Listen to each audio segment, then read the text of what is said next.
Hey everyone, hope everyone is having a great day.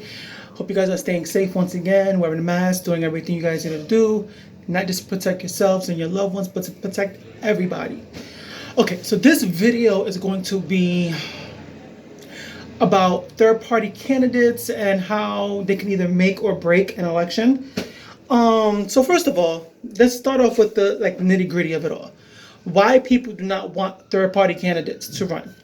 And it all, not even people, Democrats, because it's mostly Democrats who do not want a third party to run. They say they can mess up the Democrats' nominee, and winning that election.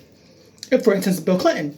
So when Bill Clinton ran in 1996, he ran against, I believe it was Bob Dole, and then he ran up against the Reform nominee, the Reform Party nominee, Ross Perot.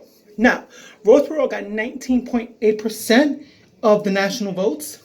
And what's really striking to me about this whole third-party candidates can mess up an election is Ross Perot ran as a conservative centrist. How does that take away from the Democrats? If the Democrats are supposed to be left, if the Democrats are supposed to be liberal, how does a centrist candidate take away from a Democrat? If anything, he took away from the Republican nominee. Same thing back in 2016 when Jill Stein ran. Jill Stein ran, she only got 1.2 million votes, right? Gary Johnson, who was a Libertarian Party nominee, got 5.6 million votes. So he took more away from Donald Trump than Jill Stein took away from Hillary Clinton. Now, if you add all of that up, because Gary Johnson took so much away from Donald Trump, Hillary Clinton was at least able to win the popular vote. She won the popular vote by about 3 million. Now, if Jill Stein and Gary Johnson had not ran, Donald Trump would have even won the popular vote by about 1.5 million. So at least people have that to to fall back on. Well, Hillary Clinton won the popular vote. But if Gary Johnson and Jill Stein had not ran, Donald Trump would have also won the popular vote. And I think that's what people don't understand. People are like, oh my God, the third party candidate can take away from the Democrats, and they don't. Usually a third party candidate takes away from the Republican Party.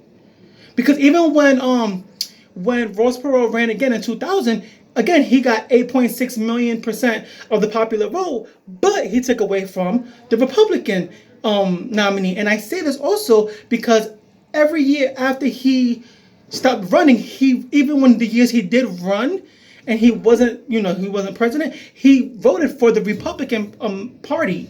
He never voted for the Democratic Party. So if he is voting for the Republican Party, and he ran as a conservative, how was he taken away from the Democratic Party? He ran as a conservative centrist. So that's my thing. I think people don't understand, or not even that they don't understand. It's a fear thing, which I get, but at the same time, do the math. Again, Ross Perot took away from the Republicans. He did not take away from the Democrats. Let's just put it out there like that. I really, and even going back to this cycle, talking about this cycle now, with Joe Biden and Donald Trump. You're entitled to vote how you want to vote. That's how I see it. I cannot vote for Joe Biden the same way I could not have voted for Hillary Clinton back in 2016. Now, if you want to vote for Joe Biden because you feel like he's the lesser of two evils, for me, it's go ahead, do you. But I can't do that. Now, with that being said, even if Joe Biden were to lose and Trump were to win, everybody's scared about, the Supreme Court. The Supreme Court, we need to make sure we have a Democratic Party to be able to nominate the next person who's going to be in the Supreme Court. Now, with that being said, if your Senate and Congress are full of Democrats and your president is not Democrat, the Supreme Court that you choose can still be a liberal or progressive, however you want to put it. They're not necessarily going to be a conservative because the House is full of Democrats and Congress is full of Democrats. So it doesn't matter what the president is. You know, like, that's why I think there's three branches of government. Like, the president isn't going to choose who he can nominate, but it's up to Congress and Senate to approve it. Now, if your Congress and your Senate are full of Democrats, then you know what? Donald Trump, if he were to be president, like, get reelected, his nominee goes out the window because they're going to just say no. I think people are so focused on Donald Trump, they're forgetting that you have the Senate and the Congress. You know, it's not just the presidency, and that's what people forgot last time too. And that's why the House ended up staying Republican, because people were just so focused on Donald Trump. And I just finished watching, Rising with Crystal Ball and Sagar, and Marianne Williamson was on. And, she brought up the third party and why it's not good, for a third party, for people to vote for a third party. That's still voter shaming. And I think that's what people don't understand. When you say things like that, it's still voter shaming. You can sit there and say, like, oh, I'm going to vote for Joe Biden, Donald Trump needs to leave office, which I completely understand. But the moment you say voting third party is basically a stupid idea, or it shouldn't be done, that's voter shaming. Like, for me, I was all into the interview until she said that, and I continue to watch. But again, within the Democratic Party, you cannot fix that. The Democratic Party is broken already, and it's been broken since the 80s. And I think that's what people don't understand. Like, for people who are voting a third party or who are sitting out, it's not an easy decision. Like, me not voting for Hillary Clinton or even Joe Biden was not an easy decision for me to make. Well, Hillary Clinton kind of was, I'm not going to lie. Hillary, like, once I found out she deleted 32,000 emails, I'm sorry, people could say whatever they want. Once I found that out, I was like, are you serious? And then once I found out that she voted for the Iraq War, she was for TPP, she was for NAFTA, and then she was for the one Iraq. It was a lot of things, and then it was she gave 20% of our uranium to Russia. So it was a lot of things that made me not want to vote for Hillary Clinton. Now, with that being said, I saw how much damage Donald Trump has done in the past 3.5 years as president. So I'm like, damn, like, okay, let me just vote for Joe Biden.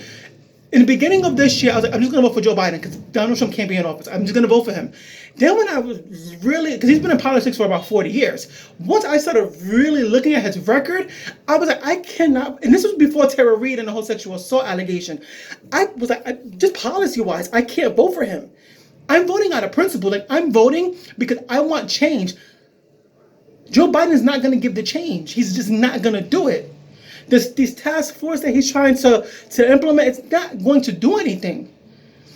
And that's why I think people don't understand. When somebody is voting a third party or sitting out, it's not an easy decision to make. Because you don't want Donald Trump in office. You don't. But at the same time, you don't want Joe Biden in office. I want the Bernie Sanders in office. And people are like, oh, well, you're just hating or you're just mad because, because Bernie Sanders lost and like stop being a sore loser, like just vote for Joe Biden. And it's like, I'm not being a sore loser. I literally agreed with his policy and his platform. That's why I was going to vote for him. It's not about, oh my God, I'm mad because, I am mad that he lost and the way that he lost. But even seeing past that, I do not agree with Joe Biden's platform. And if you're a progressive or if you really want change, Joe Biden is not going to be that change. He's going to keep everything the way that it was, and that's it. And one last thing I'm going to say, because I'm going to cut this video kind of short, is everybody's talking about, Joe Biden, the comment that he made about the African American community. If you don't vote for me, you ain't black.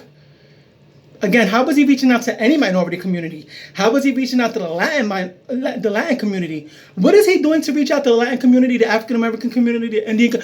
What is he doing to reach out to these communities? Like, the Latin community was a big thing for Bernie Sanders. It was a huge thing for Bernie Sanders. That's why he won 70% of the Latin vote in Arizona. He was really focusing on the Latin community. What is Joe Biden doing to win any community of color? Any community of color? He's not doing anything. So for me, that's very important. He's not doing anything to get our vote. He has to earn our vote. I hate when people are like, oh my God, just vote for him. I can't do that. I can't do that. The person I'm going to vote for is Howie Hawkins, the Green Party nominee, because I cannot vote for Joe Biden, and I believe in Howie Hawkins' platform. That's why I'm going to vote for Howie Hawkins. It's not because, oh my God, I'm pissed and it's a it's basically a fuck you kind of a vote kind of situation. No, I literally believe in Howie Hawkins' platform. And again, the only way change is going to happen is if we make it happen. And the two-party system is broken. We have to fix that. And the only way we're going to fix that is to incorporate another party into the mix. Keeping the two-party system the way that it is not going to work. And putting progressives in the Democratic Party is not going to work, because you have more centrist and you have more establishment candidates than you ever will progressive candidates. And people really talk about, and going back to Marianne Williamson on her interview with Rising, she spoke about AOC. AOC is no longer a progressive. She can sit there and say she's fighting for certain things, but who does she have to answer to? She has to answer to Nancy Pelosi. Nancy Pelosi is an establishment Democrat.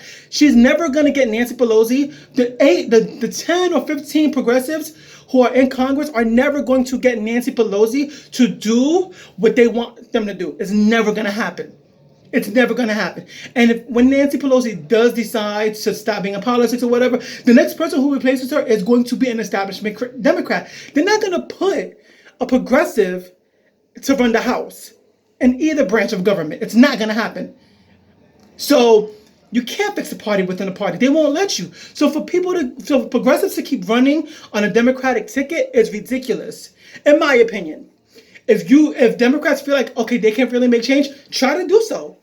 Try to do so. Bernie Sanders has been trying to do it for 40 years and it hasn't happened. It hasn't happened. We're just now talking about Medicare for all. Literally. And he's been pushing this for how long? Like 20 plus years, and now we're talking about Medicare for all? Come on, guys. In my opinion, you can't fix the party within the party. If you want to continue to try, you can go ahead. But I refuse to put all my energy into trying to fix the Democratic Party. Refuse to. I feel like I will do better as a Green Party member, as a Green Party nominee, and get my name out there and within that party, not the Democratic Party. And because again, even if I were to join the Democratic Party and let's say hypothetically run for something and win, I still have to answer to Nancy Pelosi. She's not going to do anything I want her to do. So why am I going to go into that party? For what reason? For that, I'd rather be a Republican. You know what I'm saying? So, again, the third party is very important, and I feel like more people need to be aware of the different parties. Again, all I say is please do your research. And again, if you want to vote for Joe Biden, go ahead, vote for Joe Biden. I'm not going to vote or shame you. I don't understand it, but I'm not going to say don't vote for him, or I'm not going to say your vote is stupid or whatever. I just don't understand it. Same way I give you that respect, give me that respect. You may not understand why I'm voting for the third party, or you may not even necessarily agree with it, but you should respect it. Same way I respect your vote. That being said, I hope everybody has a great day. Enjoy the weather because it's beautiful outside, at least here in New York. And wear a mask because Corona is not gone yet. I don't know why you're acting like she left. She's still right here. Just continue to be safe, guys. Okay? Have a great one. Deuces.